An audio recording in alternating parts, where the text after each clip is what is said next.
I am here with a very famous YouTuber. Stop the cap. Or going to be a very, very famous YouTuber. He's probably going to hit 950 million subs by the end of this whole year. Right now, stop the cap. He is a wonderful, fantastic person, a history legend in the making. He is super big brain, and I am excited to have a lot of great conversations with him. I haven't had the chance to get to sit down and talk to this wonderful person, but I am excited that now, finally, I have the chance to do so. So without further ado, Fabian, would you like to introduce yourself to the audience of the UCC pod? Yeah. Thank you, first of all, obviously. Thank you for the opportunity of having me here. So hello, everyone. My name's Fabian. I'm, as Jason said, an upcoming YouTuber. Which is let's go! Upcoming. What brought you into the love of history? What made you want to be a history major? Well, it's almost as if I had this in my blood because my father actually used to be a history teacher. Okay. He was like a middle school, it would be a history teacher. And it wasn't until towards the middle of middle school where my interest for history began to become more noticeable. The first time I got really into history was when I learned about an event, which you can look it up if you want. It's called the Cuban Missile Crisis. Oh, let's go. Which okay. It was just a very quick run-up. It was basically the closest humanity ever came to pretty much annihilating itself with nuclear war. Mm-hmm. The first time I learned about it, I was really intrigued. I thought it was better than a fictitious story, which was very dramatic, but at the end it showed humanity being able to compromise and pretty much preventing catastrophe from happening. And through what medium did you learn this part of history? Was it through a book, movie, video game? At first it was actually through just regular school. Oh, okay. During my Spanish class. But what really got me into it was when I went into the internet and just started looking at videos, and first starting off with something as simple as Wikipedia, and then you would go into YouTube videos, then you would go into documentaries, and that really brought me in. I really wanted to know all the details about it, and that's what pretty much brought me in. I started to love history through video games, to be honest. Mm-hmm. I played a lot of Dynasty Warriors growing up. I don't know if you know. It was a pretty old game about... it's like a hack and slash video game. Kind of violent, so I'm actually surprised that my dad would let me play it when I was 4 or 5 years old. But that was when I started to learn about Chinese history, specifically the Three Kingdoms era, back after the... Oh my goodness, was it after the Han Dynasty of China, after it fell, and then going into the Wei Dynasty, something like that. There's a lot of different dynasties in China, but it was a lot of chaos. It was a lot of drama. I really liked it. I think that's where my love of history and the intrigue and the different stories, that's how it all came together. And then obviously it got compounded with the stories that you shared, right? The Cuban Missile Crisis is so fascinating in a sense that there's so many different perspectives, there's so many different accounts, there's so many different retellings. I mean, one of the most popular video games, Call of Duty Black Ops, is based around the Cuban Missile Crisis. Hey! Who are you people? What do you want from me? You want the numbers, Mason. That's all we've ever wanted. I mean, that's why I got so interested in all of the different eras of Chinese history, and I started to be interested in the different ways that civilizations they came to be. I mean, Sid Meier's Civilizations game, I don't know if you've ever played it before, but yeah, I used to play Civ 5 all the time in my AP Comp Sci class, which I probably shouldn't have revealed, but no, it was such a great time. I loved the strategy. I always lose whenever Gandhi decided to nuke, whatever country I was a part of. There is no shame in deterrence. Having a weapon is very different from actually using it. But I think that video games really keep you intrigued, especially the Assassin's Creed series. I loved learning about Italian history and early American history because of those things. And I mean, other shows as well, TV shows really piqued my interest as well. Growing up, I used to watch Liberty Kids, and that's why I got really interested into like colonial American history, compounded by the Assassin's Creed 3 video game as well. So there's so many different ways of learning history, as you can probably tell. Like, what were some videos that really interested you, historical videos? Well, most people would think it's like the crash course videos. That's because those are obviously the most popular.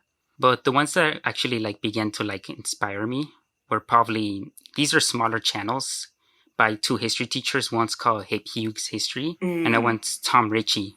And they're, oh my gosh, yes. Yeah, Tom Ritchie's like Legend. he's a legend. He is a legend. He helped me through my AP exams, man. He's so good. So, what really, I don't know, excites you about history? What makes you want to keep on reading even more, knowing more? Is there something specifically about history that excites you? Well, I mean, the main thing about like me getting into history, I'm pretty sure like the most important thing was that I was lucky enough to pretty much all my high school and middle school years, I had teachers and people who were really interested in history, who were passionate in history in the first place. So obviously having a teacher who has that passion already, who, in other words, a good history teacher who teaches well, like that's obviously going to get people, even if they're not interested and they're not set forward to pretty much learn about history for the rest of their life, it makes it pretty much bearable for them. Like they enjoy it for the time that they have that teacher, for that time period. They enjoy learning with that teacher. That's obviously a very important factor, which is having a teacher, someone who can show you the fun and the entertaining way of learning history. How do you view studying history? Well, there's no way around it, but there's definitely the writing and reading part about it. But a really good way to like start, it's to obviously start from the very surface and just go slowly, like you could say like deep into the roots of it. So yes, you could start with sources that are as plain and simple as Wikipedia, history documentaries, things that are very simple. And once you get like that traction, that kind of like interest, once you hit like a topic that you actually like, you can slowly work your way into other sources, some of them which are obviously written sources. And if all of a sudden you were just given the book and said, here, you should read this to learn something, you would definitely find it boring. But if you already build that foundation of, oh, there's a bunch of these side things that I found really interesting about this topic, then reading it becomes more interesting and it becomes bearable. Yeah, for sure. When you're getting into a history class, don't think that like history equals just collecting as many facts as you can or dates as you can. When I say like I'm someone who like makes history videos, like a YouTube historian, if you want to kind of say it like that, or if a historian in any like sense of the word, that doesn't mean that there's someone who knows all the facts about the past or things that happened before. I think a historian is more like someone who can conduct the research, can look at the sources of things that happened in the past, and they could pretty much extract the main ideas that happen. Just like you mentioned about Japan, you try to look for patterns of things that stayed the same throughout the time, things that changed. That's pretty much like one of the big ideas about history. Like you don't want to ingrain in your memory what happened in like the year 1784, because that's not really a useful thing. Right. Like how is that gonna, the way I see it is, how is that gonna be helping you in life? It would be more interesting if you think, what happened during this time period, there was a bunch of these changes. How can I apply that to my life? How can that be similar to me as as my times change? How will some things in my life change? How will some things stay the same? Facts. I mean, you nailed on the head, because if you think of history as not a series of change, but just like, linear events, then you got it all wrong, honestly. Yeah, it makes it boring. It's so boring. History is such a roller coaster. It's not point A to point B. It's like point, to the audience, I'm just like drawing like scribbles and all that stuff. It's so complex. It's so convoluted. Just think about yourself in general. You are part of history right now, part of the 2020 COVID-19 pandemic.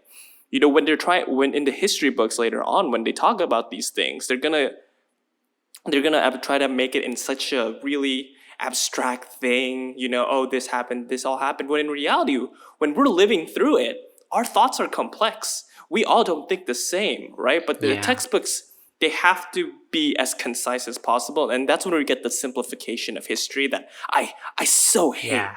I so hate that history Yeah. textbooks. Yeah. I have my own term for that. Like when you look into like the history of like warfare, there's like this general who came up with a term called like the fog of war, which is like basically the time, like the uncertainty and like the difficultness of seeing like situations during a war.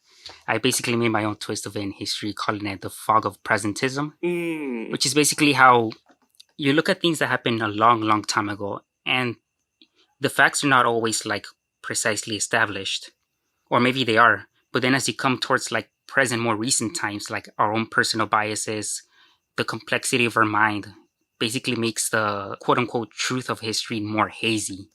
Which is why I call it like the fog of presentism, because in the way it's the present, it's our experiences, because they're being made in the moment. It's pretty hard to determine like, is this event going to be a historically important event, or how impactful is it going to be in the future, or is it similar to something that happened in the past? Yeah. I think it's like we as historians have the gift of insight. We know what happens. We literally spoiled the end if we're like well studied and everything. And so to us, we also have our own biases that if we try to really take a look back, it's kind of anachronistic, our beliefs, our thoughts, because at that time, if we're really studying the people's lives during a specific time period, during a specific time of their lives, of course it's going to be different than them towards the end of their lives, right? Yeah. So I think that's the hardest thing about being a history major or being a historian is really understanding the intentionality. And how human beings are complex and they switch their minds just like that, right? So it's like, how do we grasp all of that? We can't. Yeah. Honestly, we can't. Human emotions and motivations are super complex, but I think the desire for me to know and the kind of truth that I'll never get to know is kind of exciting. That's the exciting part of history for me. It's not, honestly. Yeah, it's not about really coming up with like the exact absolute truth, because everyone, like you mentioned, everyone has their own experiences, their own views, and what you perceive as the truth is different what somebody else perceives the truth. So if everyone has a bunch of different perspectives, does that mean that all of them are equally valid? And I would say not really. It's more about like trying to get to the closest thing to the truth as possible, which is pretty much what historians try to do. Exactly. What's your general focus? I know that you are going into your second year. Do you already have like a concentration? Is there anything that you're really interested about history that you want to learn at UCLA and beyond? Well, when it comes to academics and studying, in terms of time period, probably the more modern stuff is definitely like something that I really like get into, which will be pretty much like World War I onwards or industrialization onwards. Okay, I see. And in terms of region or location, that would definitely be Latin America. Okay. My background is obviously something that like always really interested about. But I mean, outside of that, like within like the general world, like my own like side things, all history in general it's really entertaining for me. Does it really matter the place or the time period? Like I always want to learn about it. I kind of wanted to ask you just a bit because I know that we unfortunately didn't get much time to talk about you as a YouTube historian. So what's that like being a YouTube historian? It's hard work. It's definitely not. Being a YouTuber in any sense of the word is not easy. But one of the things that obviously keeps me up with it's the research part. You always get to look at different sources, learn new things, and the recording. And because I obviously like to make history fun for the viewers. Yes, that's something that obviously I always strive to. And obviously, like my YouTube channel is called Relevant History. So it's relevant history. It's trying to make the history relevant for people today. And I try to make whatever I'm teaching, make it something that's relatable, something that people in the world outside can connect to in today's and age. I mean, for example, when Hamilton was being a big thing, I made a video about the historical accuracy within Hamilton. And in it, I talk about controversial or difficult issues, whether it's like slavery, racism, and all that. But obviously, I find a way to make it fun and entertaining. And at the same time, people can obviously learn about it and they could see like, oh, this thing about this play is accurate. This thing about it is not. But you still get to enjoy it and you still get to learn from it. It's a delicate balance that you have to take into account. But I'm always up to the challenge. For sure, for sure. Where do you see your future in YouTube as the year progresses, or even like maybe 5 years down the road? Where do you project your future? Well, I definitely want to grow the channel to at least a size that people can obviously notice within the platform. Because I'm obviously an extremely small channel still. Although I've been in it for about like 3 years. But obviously I've been learning, I've been seeing, okay, well, how do I want to impact people making these videos? And obviously I just want to make them more aware about how complex history is and how fun it can be. You obviously need a good teacher for having a really good experience with history. And some people might unfortunately don't have that really good, fun history teacher, and I'm hoping to be that history teacher for them. For sure. I think that the YouTube algorithm makes it so hard to grow channels, and there's a certain way to appeal to that, because sometimes you just click at videos where it's like recommended for you, and that's like, how do we want to get that, right? We want to be the random video that everybody wants to catch up on. And I've mentioned this in previous episodes as well. Maybe I cut it out, but there's this YouTuber, this Minecraft YouTuber, I don't know if you dabble into Minecraft, named Dream. He's been growing exponentially. He studied the algorithm. He studied like, okay, what are people interested in? And he definitely got into like a series called Minecraft, where he tries to And so it's like, how do we get to that level where we're just like amassing viewers as well, but still stay true to our core? And so it's just like the YouTube algorithm is so hard to crack. And yeah, it's a complete mystery. Nobody knows how it works. YouTube never wants to like tell people how it works. Of course. That's obviously, I'm not going to get too much into it, because any YouTuber who you tell them to talk to you about the YouTube algorithm or how broken the copyright system is or the community guidelines would basically start with a huge rant to you about how bad the website can be. But I think that's something that I definitely shouldn't go too much into, because we would be sitting here for hours. For sure. Pointing out every single thing wrong with YouTube. But YouTube is definitely, I mean, it's already in the present. And for sure, it's probably going to be a future. I mean, who knows? Actually, who knows? Because there might be the next big thing that overtakes YouTube for some reason. But I'm curious to see in the future how, you thrive. It's relevant history, right? Yeah, relevant history. Let's go. I like that. I like that name for sure. Fabian, thank you so much for this wonderful, awesome conversation. Before we conclude, any last words that you'd like to give to the listeners of our pod? Well, I just want to say, obviously, thank you so much. If you think you're having a difficult time with history, just remember to look for those topics that satisfy you, those topics that you find really interesting, and that could give you an exit to finding what you really like, because history being so complex, there's definitely something out there that will interest you no matter your field. I mean, I guess I'll just say, like I always do at the end of all my YouTube videos, I hope you learned and you also enjoyed.